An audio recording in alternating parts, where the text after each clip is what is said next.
আমি doctor Sourav Talukdar, consultant radiologist এবং director Acunext health care Chinsurah.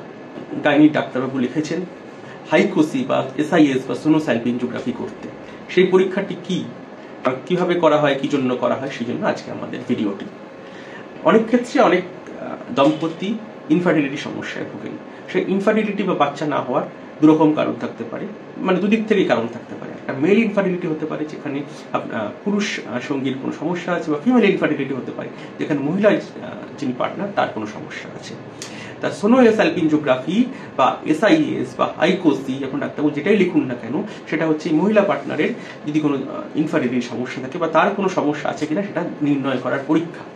এতে কি হয়, এতে উচ্ছ্বাসের ভেতরে সার্ভিক্সের থ্রুতে একটা ছোট্ট ক্যাথেটার ঢোকানো হয় আল্ট্রাসাউন্ড গাইডেন্সে। আল্ট্রাসাউন্ড মেশিনে, আল্ট্রাসাউন্ড রুমে এই পরীক্ষাটি করা হয়। গাইডেন্সে ছোট্ট ক্যাথেটার ঢোকানো হয় এবং তার মধ্য দিয়ে আমরা নরমাল স্যালাইন কিংবা কন্ট্রাস্ট দিয়ে আমরা তাকে পাস করি এবং তাকে দেখি যে ইউট্রাসের যে এন্ডোমেট্রিয়াল ক্যাভিটি তাতে কোনো ত্রুটি আছে কিনা, এবং কন্ট্রাস্ট বা জলটি যেটি আমরা দিচ্ছি সেটি নর্মালি ইউট্রাস থেকে ফ্যালোপিয়ান টিউব, মানে ইউট্রাস থেকে যে দুখানে টিউব দুদিকে চলে গেছে পেরিটোনিয়াল ক্যাভিটির ভেতরে, তাকে বলে ফ্যালোপিয়ান টিউব।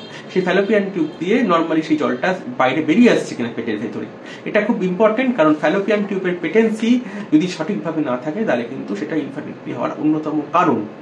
সুতরাং এই পরীক্ষার মাধ্যমে আমরা দুটো জিনিস নির্ণয় করার চেষ্টা করি, যে ইউট্রাসের এন্ডোমেট্রিয়াল ক্যাভিটি বা যে ইনার লাইনিং তার কোনো সমস্যা আছে কিনা, যেমন অ্যাডহেশন, পলিপ, এরকম কোনো সমস্যা তার আছে কিনা, এবং দুদিকের ফ্যালোপিয়ান টিউবটা পেটেন্ট কিনা।